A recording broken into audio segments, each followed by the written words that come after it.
നല്ലത് ചെയ്താൽ നന്നാകും, നന്മകളെന്നും ഉണ്ടാകും. നല്ലത് ചെയ്താൽ നന്നാകും, നന്മകളെന്നും ഉണ്ടാകും. നൽവഴി എന്നും നടക്കേണം, നല്ലത് മാത്രം ചെയ്യണം. നൽവഴി എന്നും നടന്നിടാം, നല്ലൊരു പാഠം ചൊല്ലിടാം. Jesus kids, Jesus kids.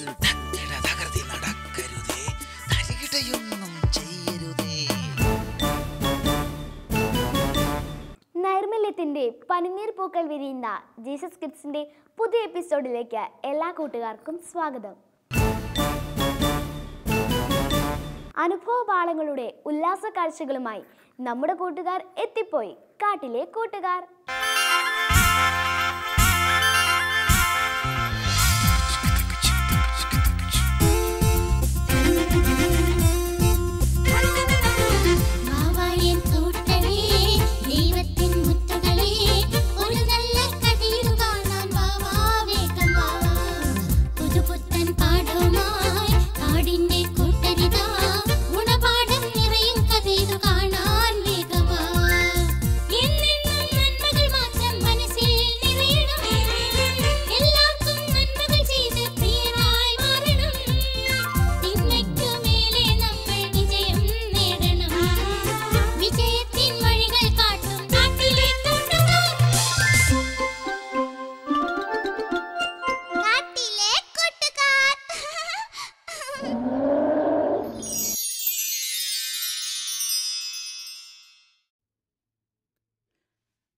അക്കയിലോ ഇക്കയിലോ സമ്മാനപ്പൂച്ചെണ്ട്, അണ്ണനുക്ക് സമ്മാനപ്പൂച്ചെണ്ട്. അക്കയിലോ ഇക്കയിലോ സമ്മാനപ്പൂച്ചെണ്ട്, അണ്ണനുക്ക് സമ്മാനപ്പൂ. ഈ ചിട്ടിക്കമ്പനി നമ്മൾ ഏറ്റെടുത്തിട്ട് ഇപ്പൊ എത്ര നാളായി? അതിപ്പോ 5, 6, 7 ഒരു 8 മാസമായി കാണും. 8 മാസവും 18 ദിവസമായി ഇന്നേക്ക്. മനസ്സിലാക്കുന്നുണ്ടാ? അല്ല ഗംഭീര, ഇങ്ങനെ ദിവസവും മാസവും എല്ലാം എണ്ണി പഠിക്കാൻ നാളെ കണക്ക് പരീക്ഷ മറ്റുമാണോ? നീയും നിന്റെ കൂട്ടുകാരും കോവറും കൂടി ഈ പാട്ട് ചിട്ടിക്കമ്പനി എന്റെ തലയിൽ വെച്ച് തന്നിട്ടേ ഞാൻ സീരിയസ് ആയിട്ട് കാര്യം ചിരിക്കടാ. നിന്റെ തലയിൽ വെച്ച് തന്നതൊന്നല്ലോ. കോവറിന് ഗൾഫിൽ നല്ലൊരു ജോലി കിട്ടിയപ്പോൾ പകരം ഒരു പാർട്ട്ണറെയായി നിന്നെ ഞാൻ കണ്ടെത്തി. അതാണ് നീ. മനസ്സിലായ? അതായത് ഈ വസന്തം ഫൈനാൻസ് എന്റേതും നിന്റേതും കൂടിയാണ്. മനസ്സിലായ? എന്തിനു നിന്റേതും കൂടി ആക്കുന്നത്? മൊത്തത്തിൽ നീ എടുത്തോ, എന്റെ ഷെയറിങ് തന്നാ മതി. വലിയ ലാഭമൊന്നും വേണ്ട, ഞാൻ ഇറക്കിയ പണം മാത്രം തന്നാ മതി. കാര്യങ്ങൾ നിനക്ക് നന്നായിട്ട് അറിയാമല്ലോ. നമ്മുടെ വനത്തിൽ നോട്ടിന് കുറച്ച് ക്ഷാമം വന്നു. പിന്നെ കൂനിന്മേൽ കുരു പോലെ ടാക്സുകൾ കൂട്ടുകയും ചെയ്തു. വിപണിയിൽ പണമിറങ്ങാതായി. പിന്നെ എങ്ങനെ ഇത്തരം ചിട്ടിക്കമ്പനികൾ രക്ഷപ്പെടും? നമ്മളൊന്ന് പച്ച പിടിച്ചു കഴിഞ്ഞാൽ ഞാൻ ആരിൽ നിന്നെങ്കിലും കടം വാങ്ങി നിന്റെ ഷെയർ ഞാൻ തിരിച്ചു തന്നിരിക്കും. ദാ ഇത് സത്യം സത്യം സത്യം കപിൽ പറയുന്ന വാക്കാണ്. കപിലെ, അധികം ആവേശം ലാപ്ടോപ്പിനോട് മേശയോടൊന്നും വേണ്ട. സ്ഥാവര ജംഗമ വസ്തുക്കൾ എന്ന് പറഞ്ഞ് 1 ലക്ഷം രൂപയാണ് ഈ മേശയ്ക്കും ഈ ലാപ്ടോപ്പിനും പിന്നെ ഈ സ്റ്റൂളിനും വേണ്ടി എന്റെ കയ്യിൽ നിന്നും വാങ്ങിച്ചെടുത്തത്. ഞാനൊരു കാര്യം പറഞ്ഞേക്കാം, ഈ ബിൽഡിങ്ങിന്റെ വാടക കൊടുക്കാനുള്ള പണമെങ്കിലും ഈ മാസം കിട്ടിയില്ലെങ്കിൽ ഞാൻ ഈ ചിട്ടിക്കമ്പനിയിൽ നിന്ന് പിന്മാറും. കേട്ടാ? എനിക്കൊരു ഉഗ്രൻ ഐഡിയ തോന്നുന്നു. എന്നിട്ട് എന്താ ഇത്ര കാലം ആ ഐഡിയ പുറത്തെടുക്കാഞ്ഞത്? എല്ലാത്തിനും അതിൻ്റെതായ സമയമുണ്ട് ഗംഭീരേ. നീ നോക്കിക്കോ, പുതിയൊരു ബൂത്തൻ ഐഡിയ എന്റെ മനസ്സിൽ വരുന്നുണ്ട്. കേക്കട്ടെ. അതായത് 1 മുതൽ 5 വരെയുള്ള സംഖ്യകളുടെ ആകെത്തുക എത്രയാണ്? പറയൂ. 1, 1, 2, 3. പറയൂ. 3, 3 സമം 6. 6, 4 സമം 10. 10 പ്ലസ് 15, അങ്ങനെ ആകെ തുക 15. ഗംഭീരേ, ഇതിനൊക്കെ ഒരു ഫോർമുലയുണ്ട്. അതായത് നീ വിരലിൽ എണ്ണം പിടിച്ചതിന് പകരം ദാ ഈ ഫോർമുല എടുത്ത് പ്രയോഗിച്ചാൽ വളരെ പെട്ടെന്ന് ഉത്തരം കിട്ടും. n×n+1/2. വല്ലത് മനസ്സിലായോ? കപിലെ, ഇത്ര വളഞ്ഞ കണക്കൊന്നും എനിക്കറിയില്ല. പക്ഷേ ഈ വിരലുകൾ ഉള്ളിടത്തോളം കാലം ഇത് വെച്ച് ഞാൻ ഉത്തരവും കണ്ടെത്തും, പിന്നെ ബിസിനസ് നടത്തും. എങ്കിൽ 1 മുതൽ 365 വരെയുള്ള സംഖ്യകളുടെ ആകെത്തുക എത്രയാണ്? പറയൂ. 15 + 6 = 21. 21 + 7 = 28. 28 + 8 = 36. ഇത് കൂട്ടിയെടുക്കാൻ എനിക്ക് പറ്റും തോന്നുന്നില്ല. അതാണ് അവിടെയാണ് ഈ ഫോർമുല കൊണ്ട് നമ്മൾ കണക്ക് കൂട്ടാൻ പോകുന്നത് ദാ നോക്കിക്കോളൂ, n×n+1/2. ഇവിടെ n എന്നുള്ളത് അവസാന സംഖ്യ. എങ്കിൽ കൂട്ടി നോക്കിക്കോളൂ. ദേ ഒരു കാര്യം ഞാൻ പറഞ്ഞേക്കാം, ഇത് കൂട്ടി പഠിക്കാനൊന്നും എനിക്ക് സമയമില്ല.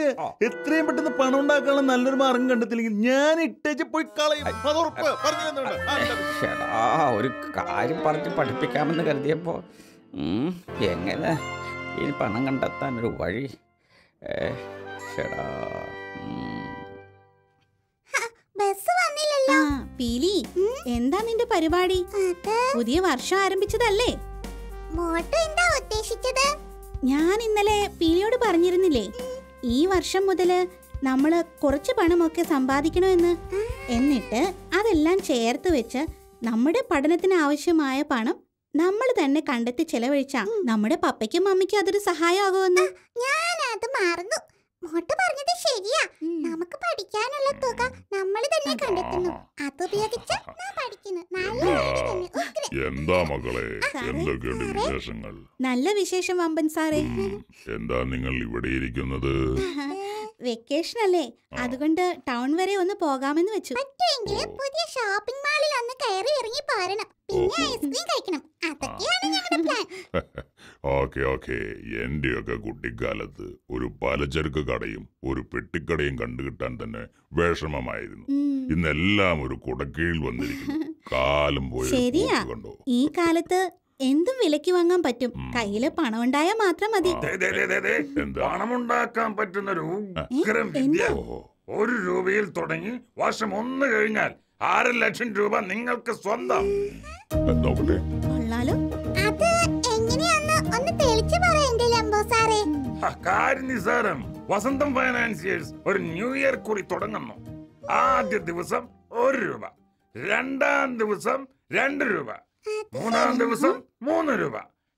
അങ്ങനെ 1 വർഷം തുടർച്ചയായി പണമടച്ചാൽ 6 ലക്ഷം രൂപ വരെ നിങ്ങൾക്ക് ലഭിക്കും എന്നൊരു പരസ്യം ഈ പത്രത്തിലുണ്ട്. കണ്ടോ? എന്താ? അതെ.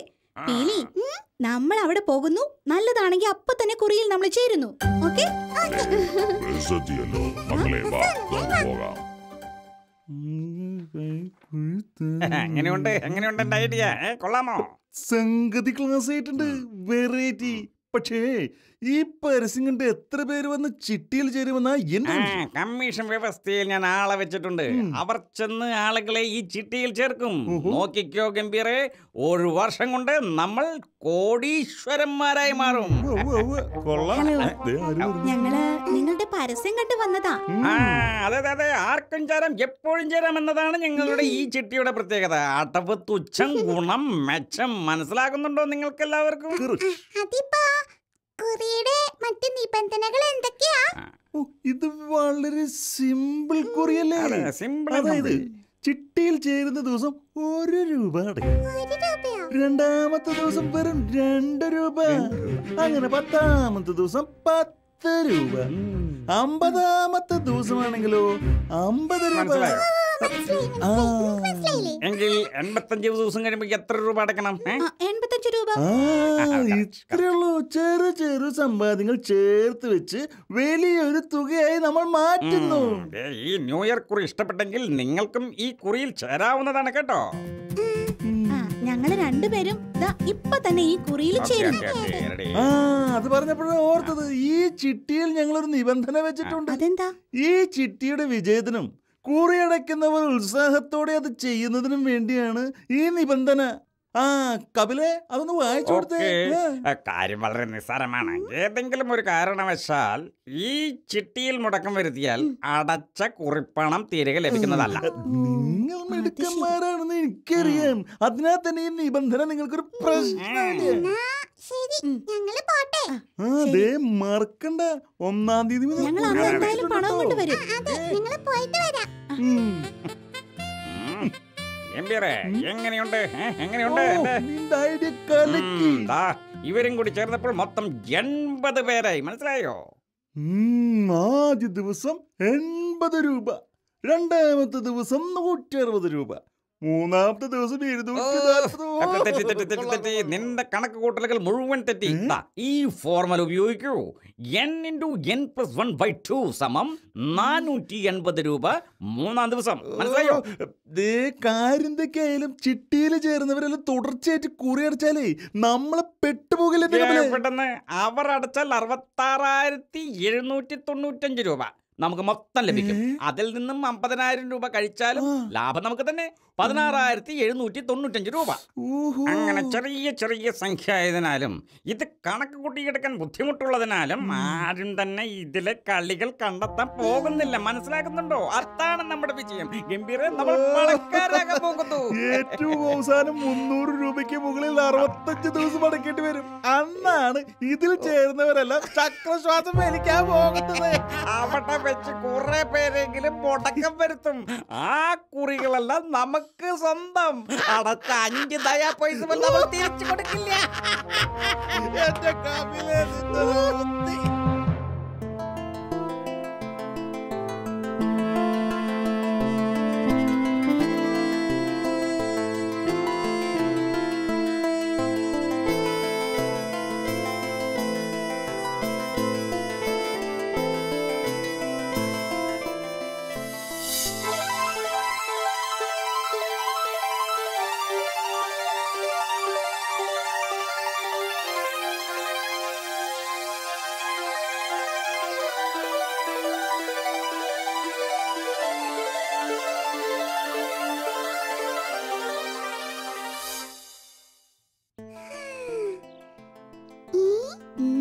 ബാങ്ക് തുറന്നിട്ടില്ല. ശരിയാണല്ലോ. സമയാകുന്നേ ഉള്ളൂ. ആ, ഏതായാലും അങ്ങനെ ഒരു വർഷം എത്ര പെട്ടെന്നാ കഴിഞ്ഞത്. ശരിയാട്ടോ. നാളെ കൂടി കഴിഞ്ഞ 365ാമത്തെ അടവായ 365 രൂപ അടച്ചു കഴിഞ്ഞാൽ നമുക്ക് 50,000 രൂപ കിട്ടുമല്ലേ?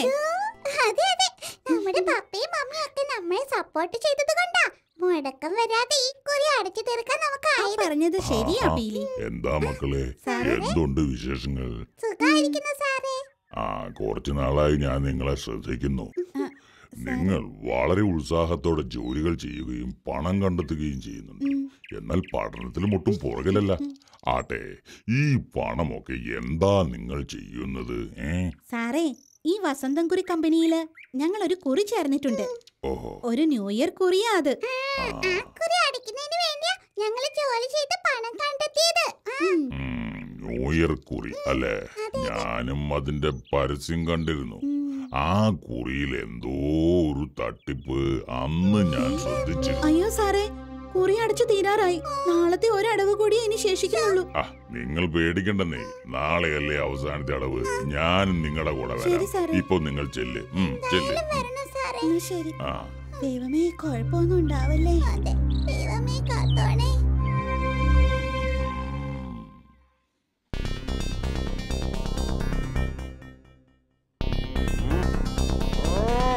ഈ ഫ്രൂട്ട്സ് ഒക്കെ തിന്ന് മടുത്തു വന്നേ.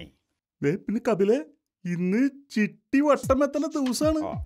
പണമൊക്കെ ഇരിപ്പില്ല കയ്യില്. എന്റെ ഗംഭീരെ, ആ പീലി മോട്ടും അല്ലാതെ വേറെ ഒരാള് പോലും ചിട്ടി അടച്ചു തീർത്തിട്ടില്ല. ആ പണമെല്ലാം നമ്മുടെ അക്കൗണ്ടിൽ എത്തിക്കഴിഞ്ഞു. അവർക്ക് 2 പേർക്കുമുള്ള 1,00,000 രൂപ 2 കെട്ടായിട്ട് നമ്മുടെ കയ്യിലുണ്ട്. ഹലോ, എന്തിയോ ഒരു കൃത്യതയോടെ മുഴുവൻ നറുക്കുകൾ പഠിച്ച പ്രിയ സുഹൃത്തുക്കൾക്ക് സ്വാഗതം. അല്ല, വമ്പൻ സാറുണ്ടല്ലോ. സാറ് പുതിയ കുറി ചേരാൻ വന്നതായിരിക്കും അല്ലേ? ഇവർ കുട്ടികളല്ലേ. പണത്തിന്റെ ഒരു കാര്യമാകുമ്പോ ഒരു കരുതലിന് എന്നെയും കൂട്ടി വന്നതാ ഇവര്. അങ്ങനെ ആയിക്കോട്ടെ. എന്നാലേ ഇതിലൊരു ഒപ്പിട്ടേക്ക്. ഇതാ, ഒപ്പിടാൻ വരട്ടെ. എന്താ ഇപ്പൊ ഇതിൽ എഴുതിയിരിക്കുന്നത്? കുറിയടച്ച് പൂർത്തിയാക്കിയെന്നും മുഴുവൻ തുകയായ 50,000 രൂപ കൈപ്പറ്റിയെന്നും. മുഴുവൻ തുക 50,000 രൂപയോ? ശരിയാണോ അത്? സാറിന് സംശയമുണ്ടെങ്കിലേ ഈ സിസ്റ്റത്തിലൊന്ന് സാർ കൂട്ടി നോക്കിക്കോ. എന്റെ മക്കളെ, നിങ്ങളെയൊക്കെ കണക്ക് പഠിപ്പിച്ച ഈ വമ്പൻ സാറിന്റെ അടുത്ത് തന്നെ വേണോ ഇത്തരം കളികള്? പീലി, മോട്ടു, ആദ്യം അടച്ച സംഖ്യ എത്രയാ? 1 രൂപ. ഇന്ന് അവസാനമായി അടയ്ക്കുന്ന സംഖ്യ എത്രയാണ്? 365 രൂപ. അതായത് 365 × 366/2 സമം അതായത് 66,795 രൂപ. അയ്യോ സാറിന് ഇതിന്റെ ഉത്തരം എങ്ങനെ ഇത്ര പെട്ടെന്ന് കിട്ടി? ഞങ്ങളുടെ കണക്ക് മോട്ടു പീലി, ഇതെല്ലാം വളരെ സിമ്പിൾ ഫോർമുലകളാണ്. നാട്ടിലെ തട്ടിപ്പുകാരൊക്കെ ഇത്തരം ചില ഫോർമുലകൾ കണ്ടെത്തി മറ്റാർക്കും അറിയാത്ത തരത്തിൽ പരസ്യങ്ങളിൽ ഒളിപ്പിച്ച് വിൽക്കുകയാ. ഒറ്റ നോട്ടത്തിൽ സാധാരണക്കാർക്ക് ഇതിനകത്തെ ചതിക്കുഴികൾ കണ്ടെത്താൻ കഴിഞ്ഞെന്ന് വരില്ല. ഭയങ്കരന്മാരെ 66,795 രൂപ ഞങ്ങളെ കൊണ്ട് അടുപ്പിച്ചിട്ട് തിരിച്ച് 50,000 രൂപ മാത്രമാ ഞങ്ങൾക്ക് തിരിച്ചു തരുന്നതല്ലേ? ദുഷ്ടന്മാരെ. സാറേ ഇവന്മാരെ വിടരുത്, ഇപ്പോൾ തന്നെ പോലീസിൽ ഏൽപ്പിക്കണം. സാറേ അത് മാത്രമല്ല, കുറിയില് മുടക്കം വരുത്തിയാല് അടച്ച പണം തിരിച്ചു തരില്ലെന്നും ഇവര് പറഞ്ഞിരുന്നു. സത്യം പറയണം, എത്ര പേര് കുറിയിൽ മുടക്കം വരുത്തിയിട്ടുണ്ട്? ഇവരെ 2 പേർ മാത്രമേ കുറി മുഴുവനായിട്ട് അടച്ചു തീർത്തിട്ടുള്ളൂ. ബാക്കി എല്ലാവരും ഇടയ്ക്ക് വെച്ച് ചിട്ടി നിർത്തി പോയവരാ. അങ്ങനെ എത്ര പേരുണ്ട്? അതിപ്പോ ഒരു 78 പേര് കാണും. എങ്കിലിത് എന്റെ കയ്യിൽ ഒതുങ്ങുന്ന കേസാണെന്ന് തോന്നുന്നില്ല. നമുക്ക് പോലീസിനെ പോലീസോ സാറേ, ക്ഷമിക്കണം സാറേ, തെറ്റ് പറ്റിപ്പോയി. ഇവരടച്ച പണവും പലിശയും ചേർത്ത് 70,000 രൂപ ഇപ്പൊ തന്നെ ഞാൻ കൊടുത്തു. പിന്നെ കുറി അടച്ച എല്ലാവർക്കും അവർ അടച്ച സംഖ്യ തീർച്ചയായും ഞങ്ങൾ തിരിച്ചു കൊടുക്കും, ഉറപ്പ്. പോരാ, ചെറിയൊരു പലിശയും കൊടുക്കണം. അത് തീർച്ചയായിട്ടും കൊടുക്കാം സാറേ. പോട്ടു, ഞങ്ങളോട് ക്ഷമിക്കണം. സാമ്പത്തികമായ ബുദ്ധിമുട്ടുകളിൽ നിന്ന് കരകയറാൻ വേണ്ടി കണ്ടെത്തിയ ചെറിയൊരു ആശയം. ഈ ചിട്ടി വഴി നിങ്ങളിലെ കണക്കിലെ അജ്ഞതയെ ചൂഷണം ചെയ്യുകയാണ് ഞങ്ങൾ ചെയ്തത്. അതുകൊണ്ട് ഞങ്ങളോട് 2 പേരോട് ക്ഷമിക്കണം. എങ്കിൽ വേഗം 70,000 രൂപ വീതം 2 പേർക്ക് കൊടുത്തോളൂ. കുട്ടികൾക്ക് സമ്പാദ്യശീലം വളരെ നല്ലതാ. അത് ഏതെങ്കിലും അറിവുള്ള വിശ്വസ്തർ നിർദ്ദേശിക്കുന്ന ബാങ്കിലാവുന്നതാണ് ഏറ്റവും നല്ലത്.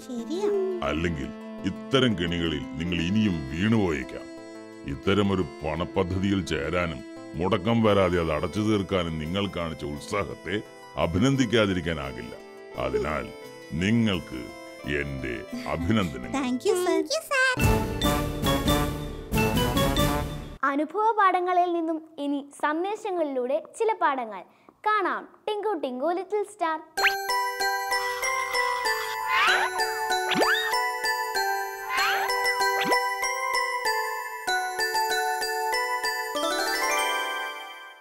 ഹായ് കൂട്ടുകാരെ. ഹായ് ടിങ്കു.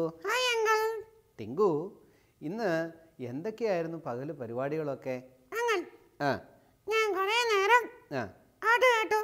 ഓ അത് ശരി, പാട്ടൊക്കെ കേട്ടല്ലേ? പിന്നെയോ? ഓ ഗെയിം കളിക്കാൻ പോയോ? ഓ മൊബൈലിലാണോ ഗെയിം ചെയ്തത്? അപ്പൊ പാട്ട് കേട്ടത് എവിടെയാ? അപ്പൊ ഏറ്റവും കൂടുതൽ സമയം ചെലവഴിക്കുന്ന ഏതിലാ നീ? ചില കൂട്ടുകാരുണ്ട്, രാവിലെ എഴുന്നേറ്റാൽ മൊബൈൽ ഫോണൊക്കെ എടുക്കും, അതിൽ പാട്ട് കേൾക്കും. പിന്നെ മൊബൈൽ ഫോണിൽ ഒരുപാട് ഗെയിംസൊക്കെ ഉണ്ട്. അപ്പോൾ ഗെയിംസൊക്കെ എടുത്ത് കളിക്കുന്ന ഒരുപാട് കൂട്ടുകാരുണ്ട്. അപ്പം നമ്മുടെ സമയം നഷ്ടമാക്കുന്ന ഒന്നാണ് ഇതല്ലേ? ഓക്കെ, അപ്പം ഈ മൊബൈൽ ഫോൺ നല്ലതാണോ? നല്ല ഉപകാരമുള്ള അല്ലേ? ഓക്കെ, എന്താണ് ശരിക്കും മൊബൈൽ ഫോൺ ഉപയോഗിക്കുന്നത്? കമ്മ്യൂണിക്കേഷനാണ് ഉപയോഗിക്കുന്നത്. അപ്പോൾ അതിലൊരുപാട് സഹായകരമായ കാര്യങ്ങളൊക്കെ ഉണ്ട്. പക്ഷേ ശരിക്കും മൊബൈൽ ഫോൺ ഉപയോഗിക്കുന്നത് എന്തിനാ? കമ്മ്യൂണിക്കേഷൻ. എപ്പോഴും മൊബൈൽ ഉപയോഗിക്കുന്ന ഇഷ്ടമല്ലേ? കൂട്ടുകാരെയൊക്കെ വിളിക്കുന്നത് ഇഷ്ടമാണ്. എന്നാൽ ഞാൻ ചോദിക്കട്ടെ, ദൈവവുമായിട്ട് എപ്പോഴും ബന്ധപ്പെടുന്ന ഒരു കാര്യമുണ്ട്. എന്താ അതിൻ്റെ പേരെന്നറിയാമോ? പ്രാർത്ഥന എന്നാണ് അതിന് പറയുക. എന്താ പറയുക? അപ്പം നമ്മുടെ കൂട്ടുകാരോട് എപ്പോഴും സംസാരിക്കുന്നത് പോലെ, നമ്മുടെ മാതാപിതാക്കളോട് എപ്പോഴും സംസാരിക്കുന്നത് പോലെ, മൊബൈൽ ഫോണിൽ എപ്പോഴും കളിക്കുന്നത് പോലെ ദൈവത്തോട് നാം പ്രാർത്ഥിക്കാറുണ്ടോ? ഈ മൊബൈൽ ഫോൺ തരുന്ന ഒരു പാഠമുണ്ട്. ഇന്ന് ഞങ്ങൾ അതാണ് ടിങ്കുവിനോടും കൂട്ടുകാരോടും പറയുന്നത്. ഓക്കെ, അപ്പം മൊബൈൽ ഫോൺ നല്ലതാണല്ലേ? അതേസമയം അത് ശരിയായ രീതിയിൽ എന്ത് ചെയ്യണം? ഉപയോഗിക്കണം. ഓക്കെ, അപ്പോൾ ഒരു മൊബൈൽ ഫോൺ വാങ്ങിയെന്ന് വിചാരിക്കുക. മൊബൈൽ ഫോൺ വാങ്ങിയാൽ അതിലൂടെ സംസാരിക്കാൻ പറ്റുമോ? പിന്നെ എന്ത് ചെയ്യണം? ശരിയാണ്, മൊബൈൽ ഫോൺ നന്നായി ചാർജ് ചെയ്യണം. ചാർജ് ഉണ്ടെങ്കിൽ മാത്രമേ എന്ത് ചെയ്യാൻ പറ്റുള്ളൂ? ശരിയാണ്, ഉപയോഗിക്കാനായിട്ട് സാധിക്കുകയുള്ളൂ. അതുപോലെ നമ്മുടെ ജീവിതം അത് ദൈവത്തിൻ്റെ ദാനമാണ്. നമുക്ക് കണ്ണുണ്ട്, മൂക്കുണ്ട്, ചെവിയുണ്ട്, നാക്കുണ്ട്. പക്ഷെ ജീവനില്ലെങ്കിൽ കണ്ണുകൊണ്ട് കാണാൻ പറ്റുമോ? ഇല്ല. ചെവി കൊണ്ട് കേൾക്കാൻ പറ്റുമോ? ഇല്ല. അപ്പോൾ ഈ ജീവൻ ആര് നൽകിയതാണ്? ദൈവം. അതെ, അപ്പം ദൈവം നമുക്ക് ദാനമായി നൽകിയതാണ് നമ്മുടെ ജീവിതം എന്ന് പറയുന്നത്.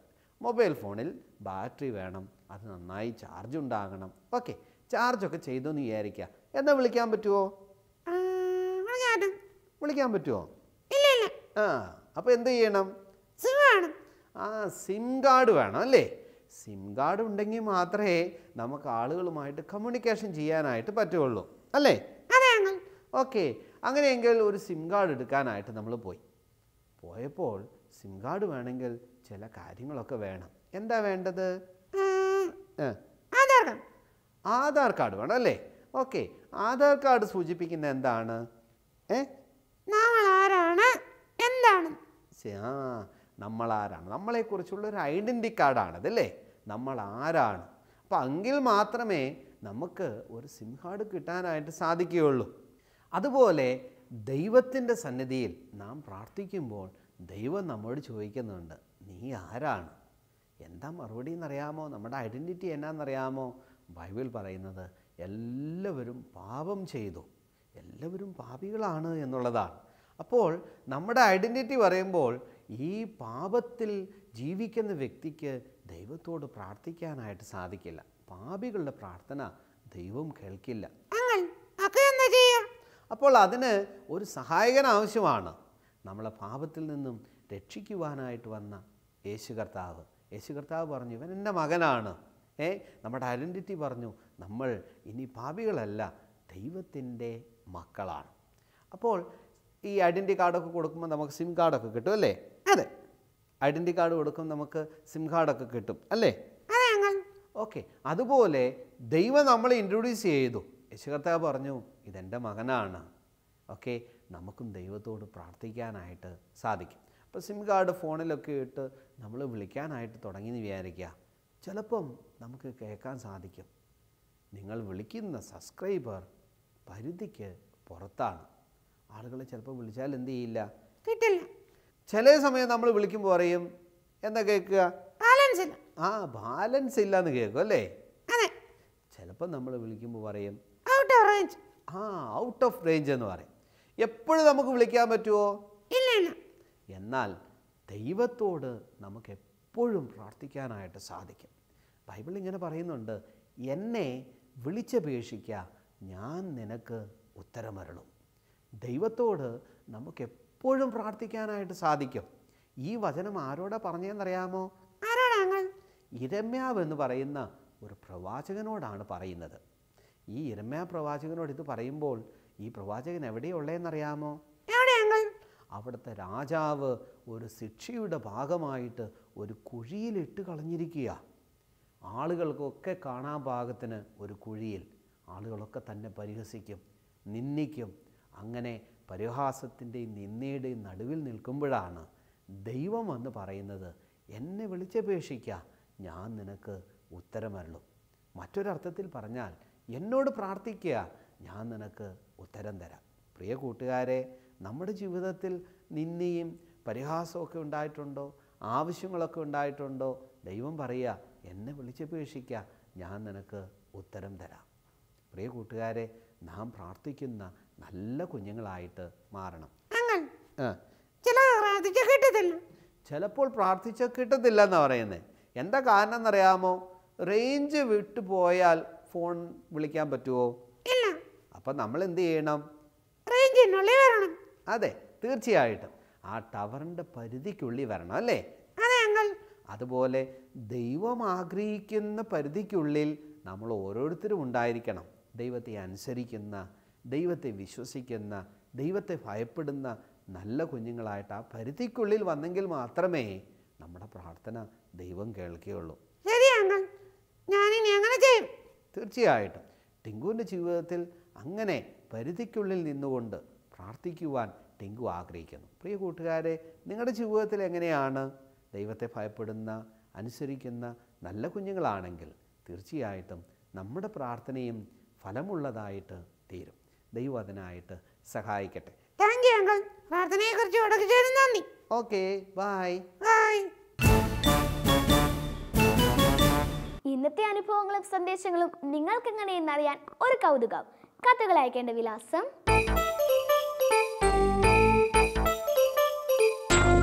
ഞങ്ങളുടെ വിലാസം: the producer, Jesus Kids, Shalom TV, Peruvannamuzhi PO, Kozhikode. Pincode 673528. ഇനി പഠിക്കാം, പ്രാർത്ഥിക്കാം. വീണ്ടും കാണുന്നത് വരെ ബൈ.